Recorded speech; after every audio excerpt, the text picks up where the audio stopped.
Hey, welcome into twitch.tv/Ice Cream Uploads or youtube.com/Ice Cream Uploads or any of the other platforms where we put this content out as Ice Cream Uploads. My name is Graham D and I'm joined by the man that we call BB. Good afternoon, Graham. Good after. It's actually still the morning. In the morning, not after. Oh, after it is still the morning. It is still the morning. Yeah. Yes. So we Fantastic. go live each and every single weekday at 10 a.m. ish, and we went live today at 10:59. Well, we kind of did. Then the internet crapped out, and then we went live again. So we'll take it. We'll take it.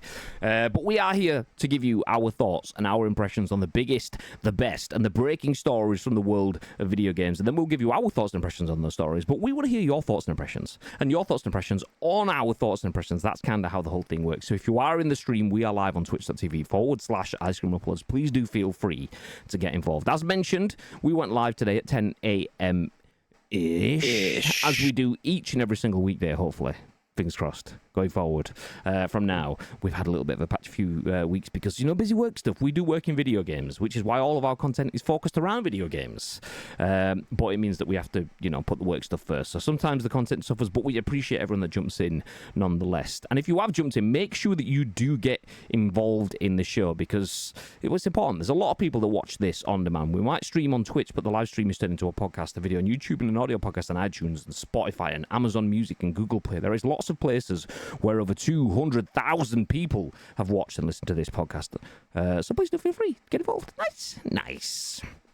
Before we jump into the show, just a couple of reminders. If you are a sub to the channel on Twitch, not only do you get ad viewing on Twitch for that, we've been talking about that just a second ago in the pre-show. By the way, we do a pre-show on Twitch now, just to keep this a bit more concise for you that listen on demand. Feel free to jump in. Hey. Not only do you get ad-free viewing on Twitch and all the emotes and all that jazz, but you also get entered into the loot drop. Shout out to Wobbles, who bagged one of these hats. He showed out a nice little video on the weekend. Do feel free to check that out on his social channels and ours. We shared that on Twitter over the week. Well, over the weekend. So yeah, do feel free to get involved. Feel free to sub to the channel. Feel free to get involved with any of our sponsors too if you want to support us in different ways. Be that GT Mega Chairs, Logitech G components, or Astra, whatever. Use our codes. They're all linked in the Discord. But for now, I'll read, Pip. I'll read. How we doing, G? Not too bad, mate. Not too bad. Got a wide variety of news though coming up. Are you interested in some Roblox chit chat? Do you know what, Graham? Yes, I am. Well, we have that. We also have some Switch news, Xbox news, Mortal Kombat news, and a little bit of a Starfield ship roundup thingamajig. That was in response to a post that we had in the Discord. Tito, and I think there may have been someone else posted a picture of ships that they've built in Starfield, and I saw an article over the weekend. I was like, ooh, sharing that one. So put that in. But yeah. For now, we'll kick things off with a conversation that arguably isn't mine and Bibby's strong point, but it's big news, so we'll jump into it. Chris Scullion at VGC has this. Roblox is coming to PlayStation next month. So the popular game platform is also getting a major update on Xbox. So Roblox is finally coming to PlayStation consoles next month. The massively popular online game platform and game creation system will be released for PS4 and PS5 in October. First question, which I want you to ponder, Bibby, is: did you know Roblox was not available on PlayStation? Keep that in mind. Okay, yep, okay. Roblox was originally released on PC back in 2006, and then it was ported to iOS in 2012 and Android in 2014, and then made its console debut in 2015 when it was released for Xbox One, and is still playable on the Xbox Series X and S. However, in the 8 years that have followed, Roblox has yet to see a release on Sony or Nintendo consoles. In a statement following a keynote speech at the Roblox Developer Conference in San Francisco today, Roblox said, quote, "At long last, we announced that next month more than 150 million console owners across PS4 and PS5 will be able to access the full catalogue of Roblox experiences," end quote. As well as the new PlayStation version of Roblox, the company announced that it will also be upgrading the Xbox version. The updated app will, quote, "enable a new look, frequent updates with access to the latest features, improved content recommendations, and an improved user experience," end quote. New quote, getting our developers onto these two amazing platforms is a significant step toward making Roblox available on the most popular devices, the statement reads, and we're not stopping there. They're at the tippy top of the mountain, but they're only halfway up. Goddamn! So, Roblox is coming to PlayStation next month. A game that has been around since 2006 and has been on Xbox since 2015 isn't on PlayStation. Until now. What are your thoughts, Mr. Bibb? Yeah, I feel like there might have been some sort of contract negotiations in the background which only allows it to be on Xbox, because there is no way one of the most popular games in the world wouldn't have been on PlayStation beforehand. I just feel like it was something that had fallen through the net. I don't know. There's not really any feedback as to why that might end up being the case, but this is, whether we like it or not, one of the most popular games in the world, alongside the likes of Minecraft, Fortnite, Call of Duty, Grand Theft Auto.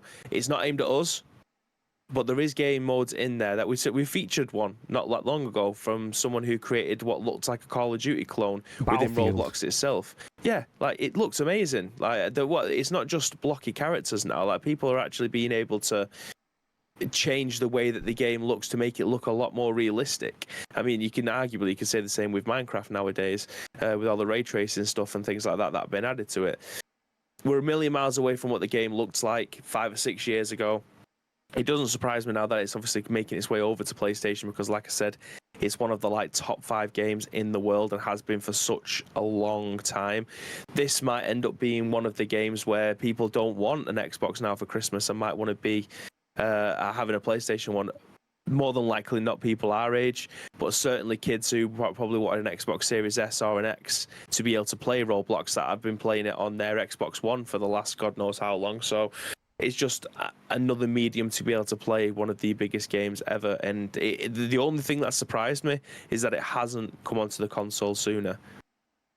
Yeah, 2015. So, Roblox was on a roll. 2006, it started out as basically Minecraft from Wish.com. That was the gist of it. It was, this is getting a shitload of success. We'll do similar sort of things.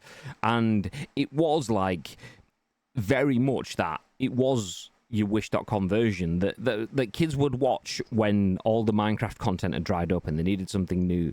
But they were very good at innovating and moving forward and making Robux and stuff a thing, and then giving those out in ways to get people on board. And then they started to get traction, obviously, by going to iOS in 2012, giving people the ability to play Roblox on an iPad on the go was a big swing in terms of kids would be watching Minecraft videos on YouTube and they'd be seeing it on their Xboxes and so well, not at that point in time, seeing it on PC, seeing all these videos, but then playing it on the go. And then to Android in 2014, and then to Xbox in 2015. So in that 3-year period, they grew exponentially, but then stopped. It was like, okay, we'll just leave the biggest console market out there. And like you say, the reason they've not moved to PlayStation, don't know what it is. Does anyone know what it is? But for me, I agree with Bibby. That's something they've contractually obliged. Microsoft have probably gone, do you know what? We won't sue you for being a rip-off of Minecraft, which is also a rip-off of Lego, technically. We won't sue you for that if you just stay on our platform for 8 years or something like that. And now that's expired, they're going, fuck it, yeah, PlayStation, baby! Which doesn't surprise me. But PlayStation 4, PS5, that's a massive audience. 150 million console owners currently. That's obviously because the PS4 generation's still in play. The PS5 generation naturally is still in play. So that's 150 million new people that can access Roblox content, which isn't just your vanilla Roblox experiences. That is the creator mode, and that's huge as well, because that is a revenue stream. That cool Battlefield-esque. If you missed it, it was about 6 to 12 months ago-ish. There was a video within Roblox where someone basically made Battlefield. It had all of the UI and stuff that looked like it was Battlefield. It had 3D textured guns, fully textured out in terms of light, graphics, and so on. player models were really good, environments were really good. You could have looked at it and thought it was a clip from Battlefield 1 or whatever, Battlefield 5. You could have been like, okay, this is class. But seeing that ability of level of development, never heard of it. What? Roblox or Battlefield? I'm trying to find the name of the shooter. Because I'm just on the gamer now to see what it was called. Because it did look amazing. Frontlines, that was it. Called Frontlines. So Frontlines, feel free to check it out. Was a game. I don't know whether they actually got to the point of release or it was just a tech demo or anything like that. But it was basically a game made within Roblox's engine, like Fortnite.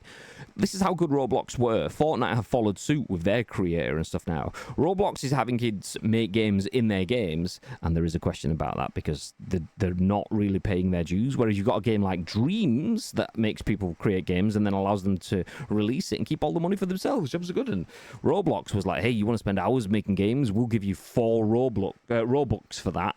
So they were basically ripping kids off. I don't know where that got to, but that was a story we covered around the same time, about 12 months ago. But keeping that stuff for a separate conversation, if that all works fine and it's great and everyone's happy and there's nobody being what's the word I'm looking for?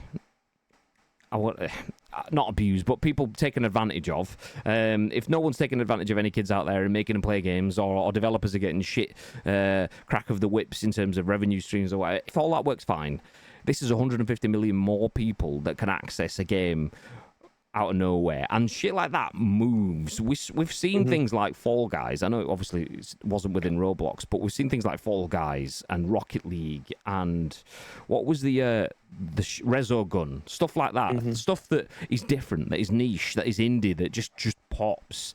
And if Roblox is a platform that's easy to develop in and has access to millions of users, particularly if Bowser. Welcome in, Bowser and Raid. How we diddling? Are we been PUBG-ing or have we been Starfielding? What we've been up to this morning? Welcome in. Appreciate you dropping in the Raid, Bowser. We're currently talking about Roblox. It's coming to PlayStation after a bajillion years. Okay, Nicole, welcome back. Hi, how you doing? So yeah, Roblox, if you're developing a game, you can develop it within Roblox right now. You can drop that straight onto PlayStation, which gives you access to 150 million more people than what you already have across iOS, Android, Xbox, and PC. But if you're thinking, okay, I want to make a game, I'm thinking about making a game. There's multiple different engines, multiple different platforms. But the game that I want to make isn't a shooter or isn't a battle royale or isn't a Starfield, but it is something that's aimed at someone that's 8 to 15 years old. That's probably the best platform in terms of accessing your core demographic audience straight away. You put that in, it's free, and you do a good enough job of it and probably spend a bit of cash in it.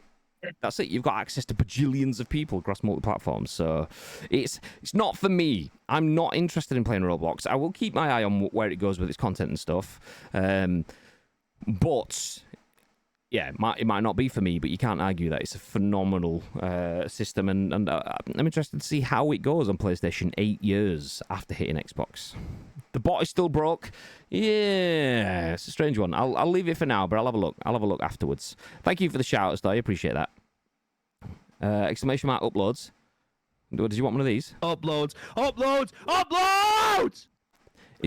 Is that Baby Dino on the right? Baby fucking Dino. Speaking of which, did you see Ronaldinho drop a shoulder to a fan invading the pitch? No. So I think he was playing like a charity match, and one of the fans literally ran onto the pitch to run towards him, and he dropped a shoulder and then pulled back, and the fan just ran past him. Unlucky. I'll find the video. It's fucking well good. Phenotype, thank you for the follow. I appreciate that, and everyone that's dropped in from Bowser stream, thank you very much. Hey, how you doing? Well, everyone apart from 12. You know, I appreciate everyone else that's here. 12, you know. Played much Starfield? Nope. Not because I don't want to, just because I need 5 hours. I need a minimum of 5 free hours to play it. I've had a wedding and stuff this week. I've got another thing next week. Gonna barbecue, summer end barbie party thing. not Barbie, but barbecue party. But yeah, you get the idea. Anyway, next weekend, so I won't be playing it next weekend. So I will get around it. I will get to it. What about you, Bib? I know you played at least 30 minutes. Yeah, I've not played much more since. To be fair, the only game that I played this weekend was eFootball. It's just been too hot to be in this office, and I was making sure that my boys are all settled and happy. And then yesterday, I was obviously out most of the day playing football, so I genuinely didn't even come into my room at all yesterday. And Friday night I was making sure the boys were okay. But yeah, at some point this week, I will jump into actually playing some Starfield. I'm bored of not playing it. I'm bored of not jumping into it because I see all these people having fun, and I'm not. Oh, sorry, interrupting. I was going to say I'm bored of watching and not watching people. So I turned Ham on earlier on and then watched the stream. Okay, so I turned on Ham's stream earlier on, and I saw him with like what looked like powers or something. He was like, "Bsh," and someone went flying. And was like, okay, I don't know how he's got there and what. So I turned it off because I thought I want to watch it, but I also don't want to. Reconnected, refresh, we back. Oh, it's all right, babe. It's all right. I'm getting tired of these fucking internet dropouts as well, so it's fine. I got you. We need to finish this so I can get back onto Sky again and tell them, sort out my box, mate, you fucking cunts. But anyway, what I was saying was I was watching Big Ham, and Ham was running down the corridor, and it looked like something from Star Wars. It looked like he force-pushed someone, so I was like, nope, I don't care. I'm turning it off. So I turned it off, and I don't know what was happening, don't know where it got to. It was just that I want to watch it, but I don't want to watch it. So, yeah, I haven't played it, but I will do. Also, let me jump back 3 minutes, because P. Honey gifted to Katie Nicole. Hey. Thank you, Phony. That is just, what did we say? You had 5 gifted subs to gift for 75 days to be a mod on the stream, but we gave you the mod in lieu of payment. So you only have about 7 million subs to go now. So thank you, mate. Keep going. Confirmed. For anyone that's watching, that's not seen this before, that's definitely not a joke. We are actually slave drivers, and we expect our mods to keep the channel funded. You know, that's what it is. Definitely no jokes here. 100%. How do you think Baby drives around in 2 Lambos? Psh, psh. I mean, what do you think the £1.50 postage cost come from? Anyway, so Roblox is coming to PlayStation next month. Do you know what? That would be Roblox on every platform at that point, but the Nintendo Switch, which takes us swiftly on to our next article, written by Shubhankar, Parijat at Gaming Bolt. Switch 2 will have a 12 gig RAM. The Matrix tech demo was using DLSS 3.1. This is a rumor. So this is something we touched on. I think, did we talk about it last week? I think we did. The Switch stuff behind closed doors, or did we just talk about it in the Discord? I can't remember. I think we just talked about it in the Discord. Okay. I'll change where I am talking about this then. So basically, some cool Switch stuff coming. That's the tee up. Let's go. So more new potential details have seemingly emerged on Nintendo's next-gen console following alleged behind-closed-doors tech demos. So if reports are to be believed, Nintendo showed tech demos of its unannounced next-gen consoles to partner developers in behind-closed-doors presentations at Gamescom, with both Eurogamer and VGC recently have reported the same. In the wake of those stories, further details on the Switch successor have potentially emerged as well. As per Felipe Lima, editor-in-chief of Brazilian outlet Universo Nintendo, the Switch successor will launch with a 12 gig of RAM. For comparison's sake, the PS5 and Xbox Series X and S have 16 gig, while the Xbox Series S has 10 gig. So it's kind of between a Series S and a Series X. It's like a Series Y. Yes, nice. Lima also claims that the Matrix Awakens demo that Nintendo allegedly showed off to developers at Gamescom was using DLSS 3.1, not DLSS 3.5, and that true to what others have reported, the console does indeed feature support for ray tracing. Previously, leaks have also claimed that Switch 2, or whatever it ends up being called, will have an 8-inch LCD screen and 512 gigs of internal storage, and that it, too, will use cartridges as physical media. Universo Nintendo has recently also claimed that a Nintendo Direct presentation is scheduled for sometime next week, which is this week, I imagine, though whether that will be related in any way to the company's next-gen console remains to be seen. We haven't actually included it, but there is rumours of F-Zero coming to Switch soon, and that being part of the Nintendo Direct presentation. So we haven't included that article, but There is a rumor of a direct this week, which could include details of the Switch, but it's also more likely to be just based on new releases like F-Zero and the like. But a 12 gig RAM, DLSS 3.1, and an 8-inch LCD screen. Switch 2, what are your thoughts, Pib?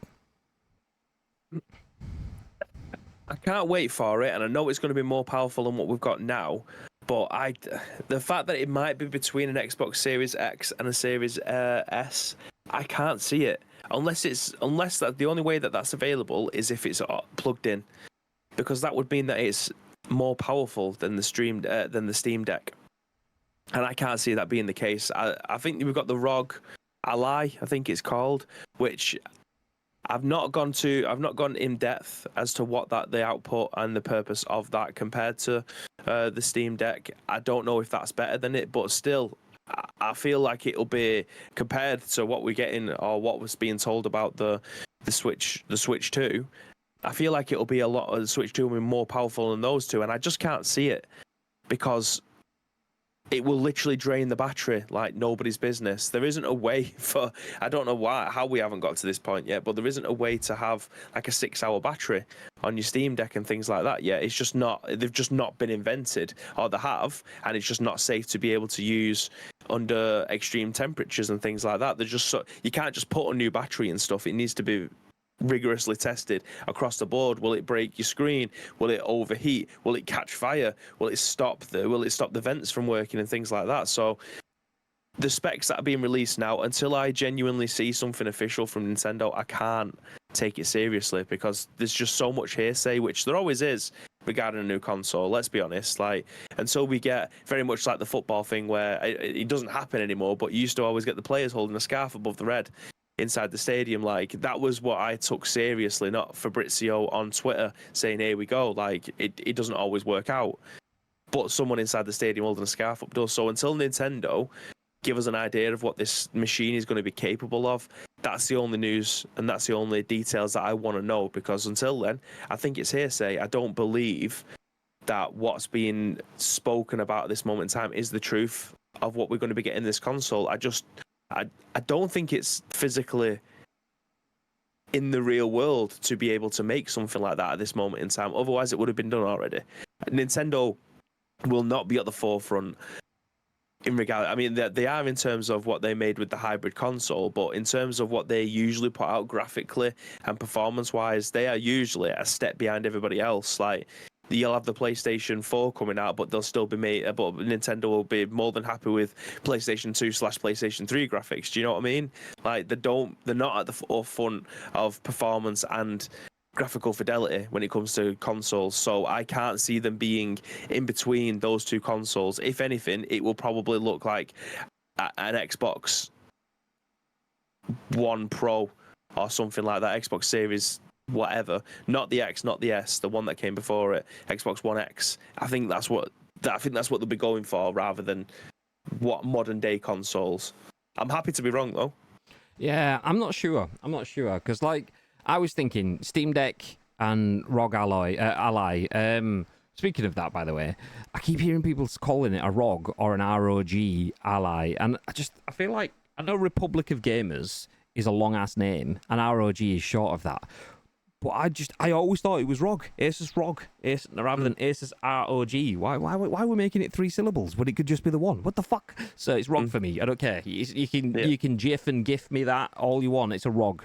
It's just like it's a GIF. Whether I'm wrong, I'm right. I don't care. But yeah, the ROG Ally and the Steam Deck, I always thought would be more advanced than a Switch 2. Just because, I mean, Nintendo isn't the powerhouse that it once was when it comes to creating gaming hardware. So you're looking at the tech specs. You've got, what did they say? An 8-inch screen, whereas the ROG Ally is only 7-inch. I've just been looking at that elsewhere. So it's a bigger screen, and you're instant looking at power draw there. So if the screen's gonna be bigger, but still only gonna be 720p as opposed to 1080p, because I believe the Ally is 1080, right? Yeah, 1080. I believe so. 1080, yeah. 1080 with 120 hertz screen. So that with an extra inch on it, it suddenly, that's a chunk more power. So batteries are definitely going to be an issue and so on. So yeah, I don't know. I'm not sure. Maybe. But the thing that I do feel like probably is true is the talk of things like 12 gigs of RAM, DLSS 3.1, and that's the stuff that's quite important, because the DLSS it's basically AI. It's computer learning to upscale things to get higher reses. That's what DLSS is. So rather than having to churn out 4K graphics, you essentially spaff out, I don't know if it's 1080 graphics or whatever, and then the AI just fills in the gaps and makes it look perfect and upscales it. Jobs are good one, but does it with a much smaller use of processing power. That sort of stuff I feel like is probably nailed on, because if there has been a tech demo, that's the kind of stuff that they have to be given to developers and say, look, this is the stuff we're rolling with. You need to keep rolling this out. And there's been rumors for a while now of Nintendo's Switch successor being out at key publishers and developers, should I say. So probably your big guns like your EAs and whoever else. They will probably all have units, or not all, one or two of them may have units, and they may only have one or two units across their entire business. And bear in mind, EA's probably got offices and studios across Canada, America, UK, Europe, whatever. Or maybe one or two of those sites have got their early testing stuff, so they can start to pass out key learnings for development for their studios. There's already rumors of that sort of stuff out there, so this doesn't surprise me. But the form factor and the screen and stuff like that, that's the bit where I'm interested. So an 8-inch LCD screen, 512 gig of internal storage, DLSS and 12 gig of RAM. Some of those I reckon probably right. The 8-inch screen though, that's the one that does the like Spike says though. I can't wait to see more from it when it eventually comes out. But I think, I don't know. This is definitely one of those kind of articles that gets put out there and the comments get taken way out of context, I believe. I just can't see it. I don't think it's physically possible at this moment in time. Otherwise, there will be other companies that would have taken use of this and do you know what? Been able to make a mint. The words "other companies" are the swing for me there. Like, I can't say I don't think it's physically possible. I feel like we're on the verge of it being physically possible. But, and forgive me if I'm wrong, because I'm not a Nintendo gamer at core. I just don't see Nintendo being the first company to do this. You've got ROG that makes cutting-edge laptops and PCs and all the rest of the bits, fucking motherboards and everything. They know how to make top quality hardware. Not always. Sometimes the ROG phones and stuff are a bit patchy and so on, but they are there. Phones are very close. And don't get me wrong, Nintendo are clear. We are back for the 75th thousandth part of the fucking scoop, because fucking. Oh my god, this is terrible. Like, you can literally go for hours and nothing, and then you'll do it another time, and it will just go off every 5 minutes. Sky internet is garbage. If you have issues, that's it, you're screwed. If everything works fine, fandabby does. As soon as issues come in, we don't know. We'll have you turned it off and on? Yeah, mate. Actually, fuck those now. So yeah, fuck you, Sky. Anyway. What did we get to? I'll say the last bit again so maybe we can just chop out that entire last 30 seconds that we were live for.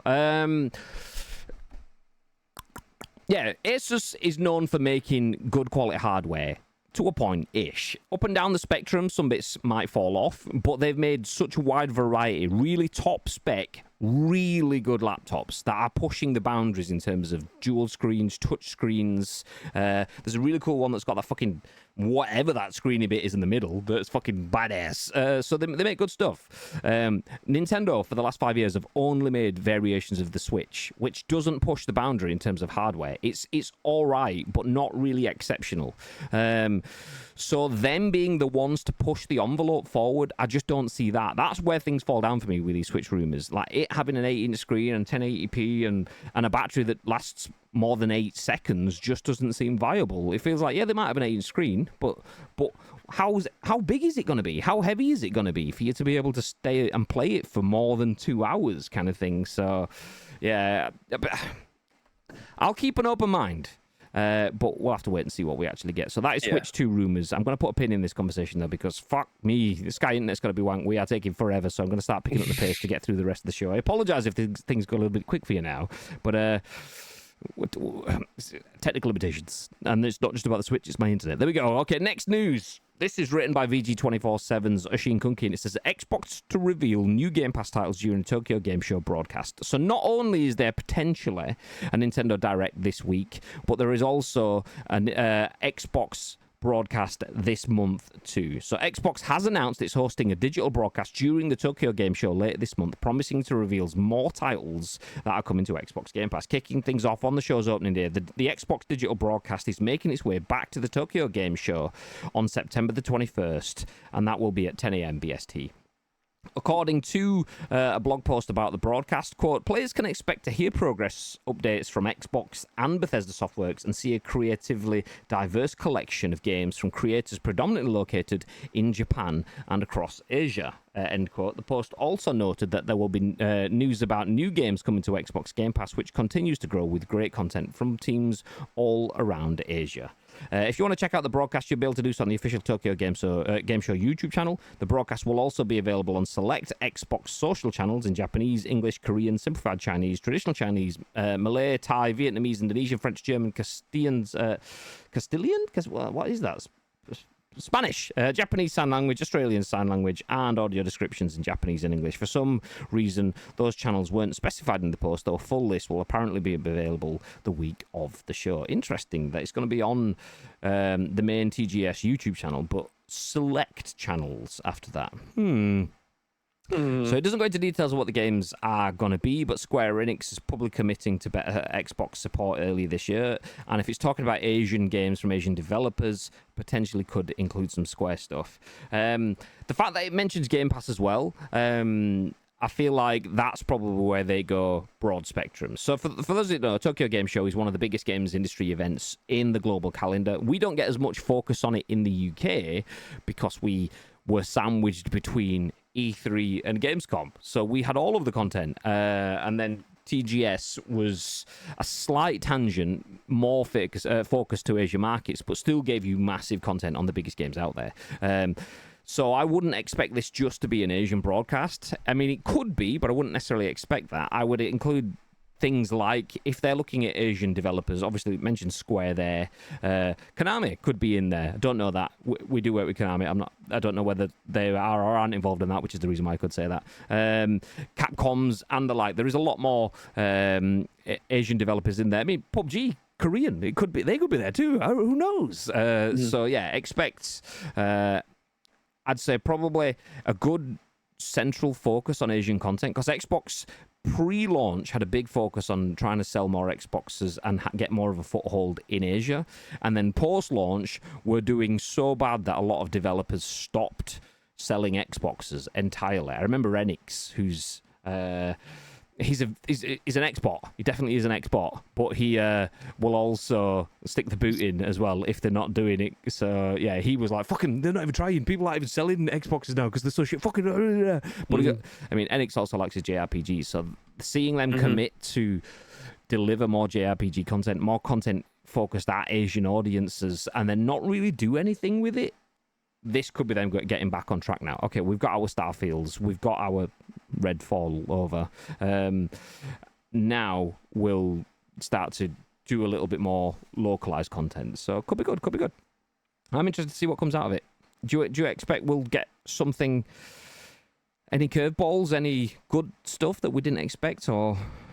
Well, I feel like at some point they probably need to, because they need to try and justify the price hike, don't they? And that's what it always boils down to with me. They need to give you more bang for your buck, and I feel like the recent price hike and the new tiering system and stuff like that, ultimately, when they start adding new stuff into it and not making you pay for it, you know it's going to come at some point.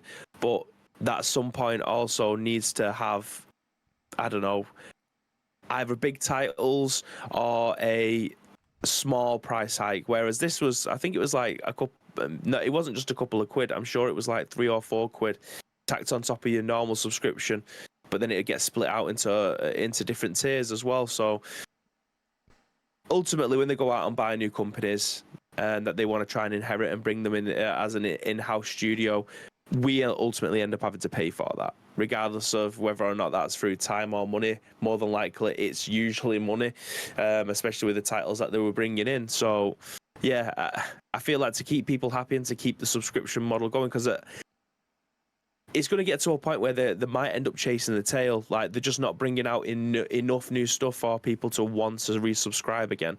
So having new Game Pass titles come into the Game Pass system will ultimately make you want to resubscribe again, right? Like, most people unsubscribe from Netflix when they've watched everything that there is on there, but then a new season of your favorite show come back on and they'll resubscribe for the month or the 6 weeks that they're going to end up drip feeding it on. Netflix are smart. They changed their model of how they end up putting stuff on there. They don't do it for everything, but they knew that weekly episodes will make sure that they get at least 2 months worth of subscription out of you, rather than just dumping everything out of there, you watching it over a weekend and then unsubscribing by the end of the month. The way that they changed and evolved has benefited them.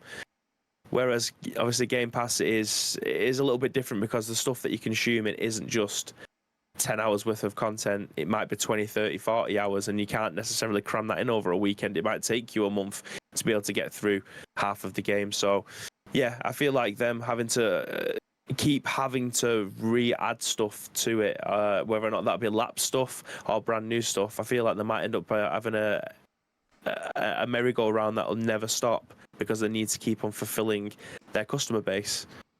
Well, if you're interested in finding out what that content is, let me find the dates for it again. September 21st. So, 10 days away from now. It will have finished, because it will have been at 10 a.m, so it'll be just about finishing up. So we're just past 12 here. It's 12:13, so it'll be just about finishing 10 days from now. So feel free to check that out. We'll probably be watching it live, but not on stream, because it's same sort of window as scoopish stuff. So if we have a late scoop on that day, we might see it. If not, we'll probably bring it back the day after, providing there is something to comment on. But it'd be interesting to see what they do actually go for it. Does Netflix have adverts now? I fucked it off because it just seemed to be getting worse and worse. It does. They have a lower tier. They basically built in a lower tier, which was like, I don't know, $4.99 a month or whatever, but you get adverts. I don't think it's pre-show or something like that. I think it's like between. So if you're watching a series, you'll get like 2 or 3 adverts before your first episode, and then you might get adverts after that before your next episode.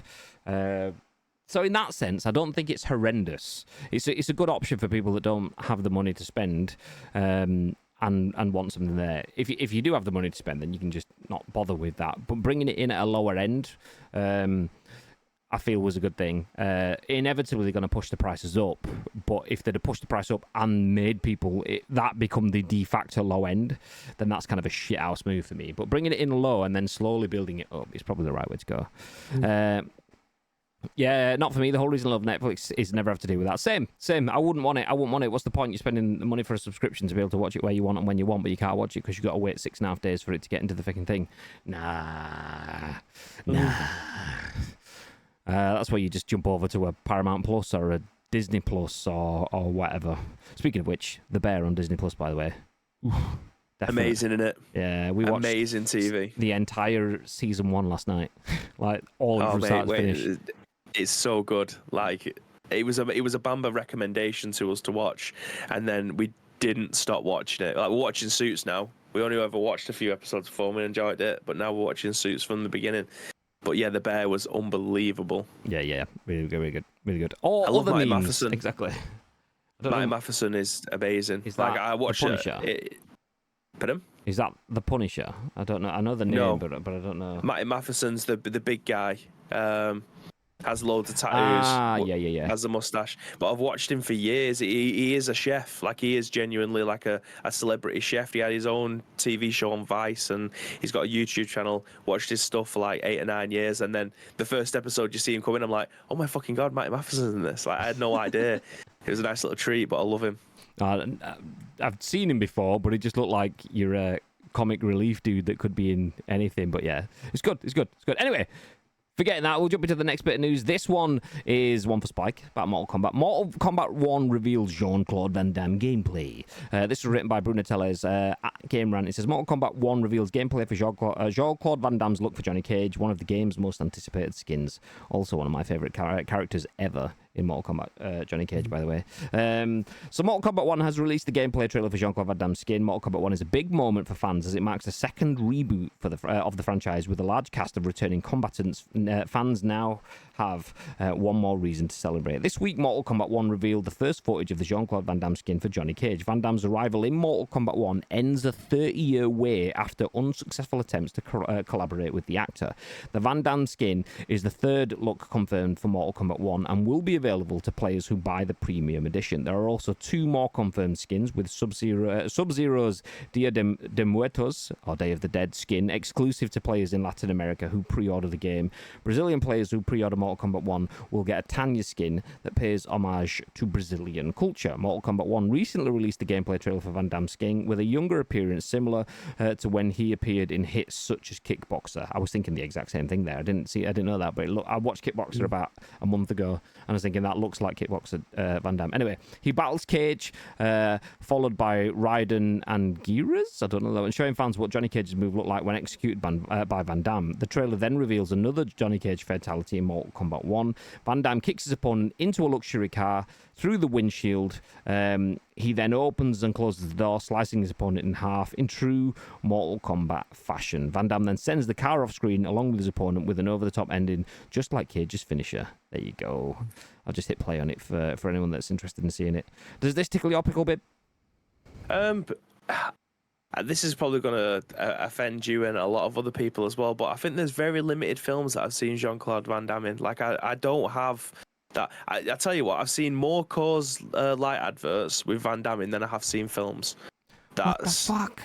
Yeah, I know. I mean, I was a 90s kid. I was born in 1990, so realistically, my memory of things probably started kicking in like 95, 96, and I don't know whether or not he was like just like massive in the 80s. Obviously you're an 80s kid, so there's a big period there of time where my subconscious has no affinity really to Jean-Claude Van Damme. So no, this doesn't speak to me all that much.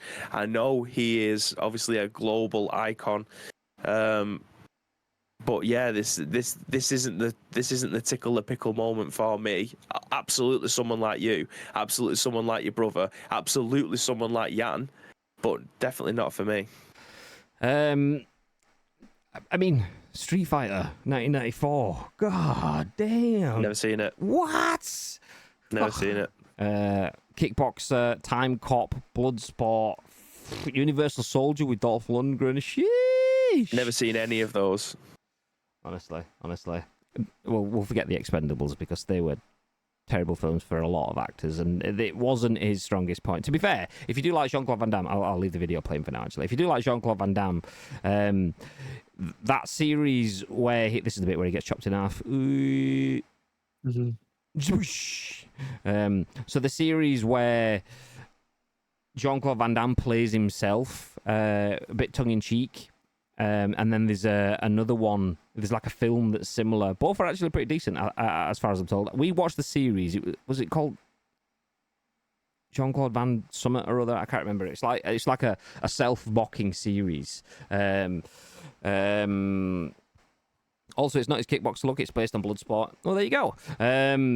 But what was it called? I can't remember. There was a series anyway. I think it was on Prime, maybe. And he plays himself, like mocking himself. It's like him after his careers, or if he was an actor in real life, kind of thing. We watched the series, and it was a decent watch. But yeah, honestly, I'm a fan of Jean-Claude Van Damme's content. I would never say he's my number one actor of all time.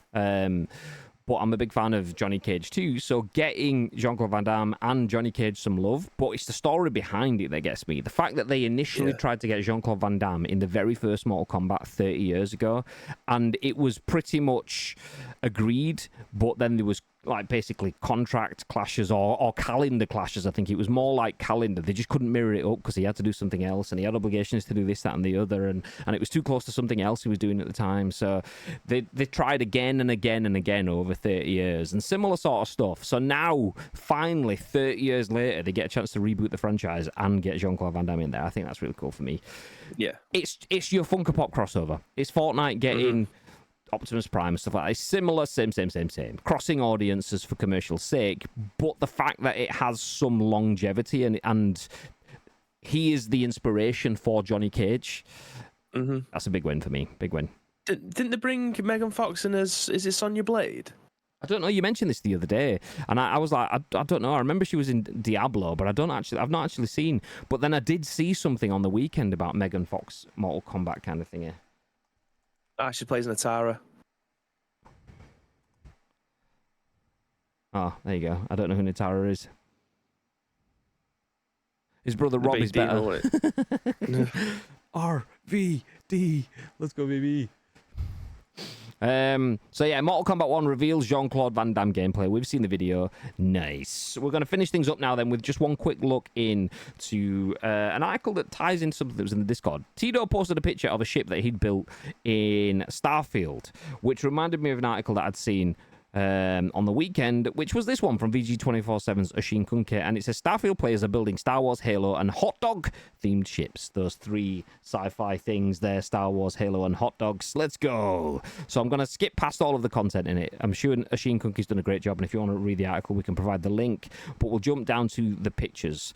So they've got this one on the screen now, which someone has made an Imperial Star Destroyer. So if you're a Star Wars fan, you can get a Star Destroyer. That one's better though. The X-Wing custom build. I originally just put the picture in Discord this morning. I thought, you know what, fuck it, I'm putting that into the scoopage. So a custom build of an X-Wing there. That one looks really good. Big fan. Moving further down, someone's made a Millennium Falcon. They've got the skills to make the Millennium Falcon in-game, but only know how to take a picture of their screen with their smartphone. Surely you could just screenshot it. But you know, whatever. I'm not judging anyone, apart from you, specifically, Chief1123. But if Star Wars isn't your thing, there we go. The UNSC frigate, Forward Unto Dawn. That's something from Halo that I don't know what it is, so I'm assuming that's right. Nice. Or if you like the Pelican from Halo, there's an option for that too. Mass Effect fans, someone's created Normandy. And if you're not a fan of any of that, someone's created a hot dog in a bun. Nice. And someone's made a capybara ship. Why not? Thomas the Tank Engine. Let's go, baby. Every time. Nice. You love to see it. You love to see it. So there you go. If you're enjoying some Starfield, make sure you share your builds with us, especially if you're going weird and wonderful out there, like a hot dog or Thomas the Tank Engine. We want to see that shit. Nice. I haven't got the creative brain for that. I probably could, but if you have to spend time buying shit and stuff, if there's no just like test build generator that doesn't use your stuff up, I'm not interested in that. If I have to go out and get resources and materials to buy it and stuff, nah, ain't got time for that. If they give you a free build creator that you can then know, oh, that's what I want to aim for in the real game, that's fine. I'd go. Someone discovered that the AI can only aim at the middle of your ship, so they built a ship with no middle, and the AI cannot shoot it because of that. What, fucking a donut ship? Just shooting straight through the middle. Pew, pew, pew, pew. It's fucking wonderful. I would fully go with the USS Daedalus from Stargate Atlantis. I've never watched Stargate Atlantis. Stargate SG-1, yes. Atlantis, not so much. They never make any of the ships from the Stargate franchise. I think a BC-304 would look good in the game. I don't know what that is. I've watched Stargate. Do you know what, right? When I speak to Samantha, when I'm listening to the words that are coming out of my mouth, I think I'm a fucking nerd. But then that all goes to the side when I read what your brother puts in these chats. I just... I don't know. I thought I was a nerd until I met your brother. There you go. There you go. You can pre-build before buying parts. Oh, nice. Nice. Yeah, like a giant cube with no middle, so all the shots go right through it. For anyone that wants to see the said giant cube, there you go. That is it. Looks like someone's building a table and forgot to put the top on. That's the ship. Pew, pew, pew. I'd have gone for the donut, man. I mean, donut's more creative. Get some like sprinkles on it as well, you know. Skadoosh. Nice. Speaking of sprinkles, we are done, but feel free to stick around for the raid in just a few minutes. We're going to drop a raid into one of our friends, and you'll bag yourselves 250 sprinkles. That's our channel points on Twitch to spend doing cool things, like maybe even playing with me on stream, some Double Trouble games. Speaking of that, by the way, me and Nietzsche did some Double Trouble League games on Saturday. They were horrendous. Standard. Me and Nietzsche is that the ones after Wednesday? Yeah, pretty much. Yeah, so we started the stream. We thought first game of the stream, we'll go in early when people were sweaty as fuck. We played about 6 games, duos or something like that. And only 2 of them weren't Double Trouble League games. One of those games, he won. Or we won. Nowhere near in the other games. It's just fucking, it's like as soon as you turn on Double Trouble League games, that's it. Everyone just goes sweat in the lobby. Yeah. It's obscene. It's obscene. But yes, we are done. We appreciate you sticking around. Thank you very much. We will back tomorrow with a scoop from the studio. Once again, hopefully. It should happen. It should be happening. I think we're all good, but we should be back tomorrow with a scoop from within the studio. So we will see you for that. And then again, Wednesday, Thursday, Friday, Saturday, Sunday, Monday, Tuesday. No, obviously no scoops on the weekends, but we will have content for you on the weekends. Some PUBG Saturday. Some Call of Duty / Starfield Friday night / eFootball TBC on Friday night. Wednesday for some more PUBG. Basically a normal week. You get the idea. Yeah. Nice. You get it. But before any of that happens, is there what you want to add, Mr. Bibb? Yes, thank you very much for joining us for today's episode of The Scoop, nice and early, so you'll chances are you might actually get this on your podcast services within the next hour or so, which is nice, rather than it being 6 p.m. But yes, thank you very much for listening today. If you want to help shape the remaining shows this week, there's 2 ways you can do so. First of all, find us on our social medias. Is that Ice Cream Uploads across all major social media platforms, or alternatively get involved with our Discord. If you're watching or listening to this on any of our on-demand services, go into the description below. All the links that you require will be listed there, but all we need from you is a URL plus your thoughts and impressions. We will then give you our thoughts and impressions on the very next show, which will be at what time tomorrow from the Ice Cream Upload studio, Mr. Graham Day. 11-ish, maybe. I mean, 10 a.m. Ish. We'll see. Somewhere around there. David's dropped a link for the BC 304 from Stargate Atlantis. I'll click that in a second because it's the largest link in the world, so no doubt my PC will chug. We've already had enough episode dropouts and stuff this morning, but for now we are going to disappear. Stick around for the raid. I'm not sure who we're going to go and see. You will find out shortly, but as mentioned, you will get 250 sprinkles for doing that, and we can help someone's day. But for now, have a beautiful day, and we will see you tomorrow. Until then, stay frosty.